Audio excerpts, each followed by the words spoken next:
Hi there, I'm Dr. Gregory Morris, podiatrist at Queens Medical Center and co-owner of the Ultimate Foot Store.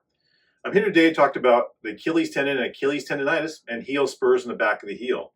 So what happens is the back of our heel bone, the bone is kind of prominent in the first place, and the biggest, strongest tendon in your body, your Achilles tendon, attaches to it. So it's our calf muscle that makes the Achilles tendon that grabs onto our heel bone. And oftentimes it becomes aggravated, and it can become aggravated simply overdoing it, whether walking too much, running, exercising, standing too long. The calf muscle and Achilles tendon irritate the back of the heel. Otherwise, you can also injure. You can bang the back of your heel. You get hit by shopping carts a lot or anything else, it's the back of the heel. We can hit it hard on a table and damage the back or injure the back of the heel. Even shoes. Sometimes shoes, the back of the shoe or a strap can rub against the back of the heel, aggravating the heel bone and the Achilles tendon. Once again, tendons, once they're aggravated, are very tough to calm down. The Achilles tendon, the calf muscle makes the Achilles tendon, so it's the insertion of the Achilles tendon in the back of the heel.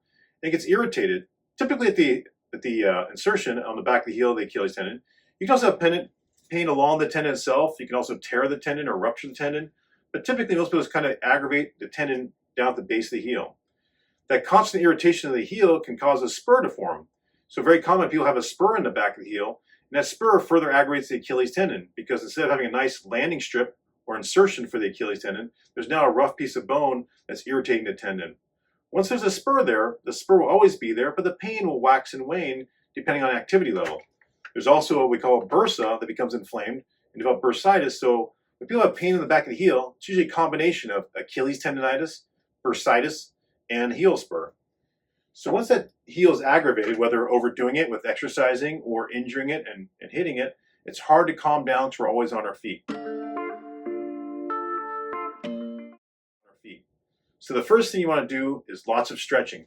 Once again, it's our calf muscle that makes the Achilles tendon, which actually forms the plantar fascia on the bottom of the foot. So doing calf stretches at home, if your leg's straight, so when you're sitting in bed or on the couch, stretch. And most of us are tight. This calf muscle back here tightens all day long when we're standing and walking and working. So this calf muscle stretching with a towel or a belt, about 10, 15 seconds. Even if this foot hurts, do both feet. We don't want this one to go bad either. So stretching both sides, one at a time, 10, 15 seconds.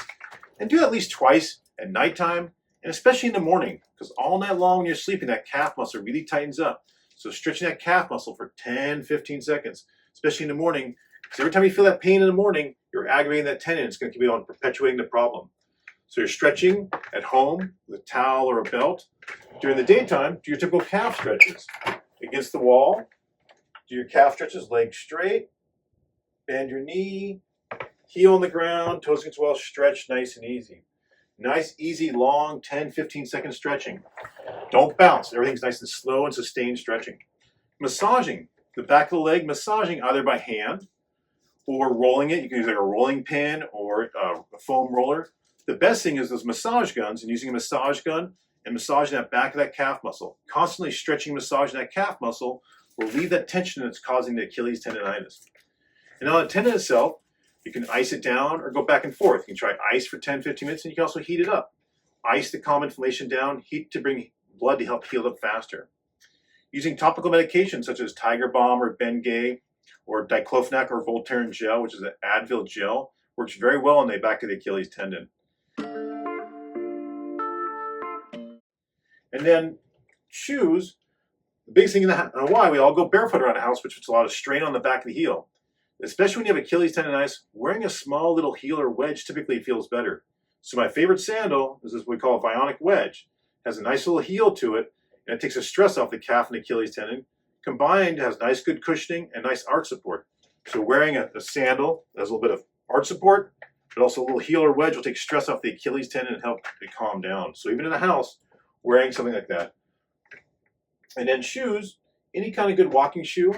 Once again, make sure the back of the shoe doesn't rub too much on a sore Achilles tendon. But typically a walking shoe feels good, and then sticking an arch support within that shoe to help support the arch.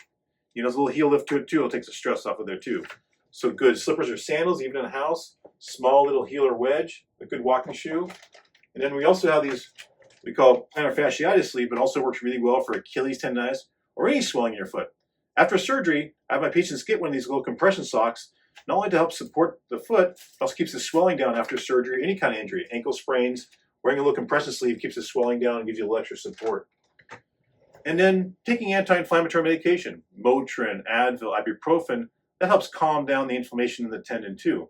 And that combination of stretching when you're in bed or on the couch, stretching against the wall, massaging the calf muscle, massaging the bottom of the foot, icing or ice and heat to the back of the heel, using topical medication, Tiger Balm, Bengay, Voltaren gel, and then wearing good shoes, sandals, or slippers, especially with a little heel or wedge in the house, and then wearing a good walking shoe and support. The more that you do, the quicker it'll go away. But it typically takes about 4 to 6 weeks to go away. If patients aren't getting better, then oftentimes we send people to physical therapy or they wear a night splint.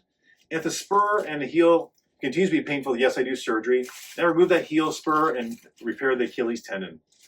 So once again, it's Dr. Gregory Morris discussing Achilles tendonitis and heel spurs.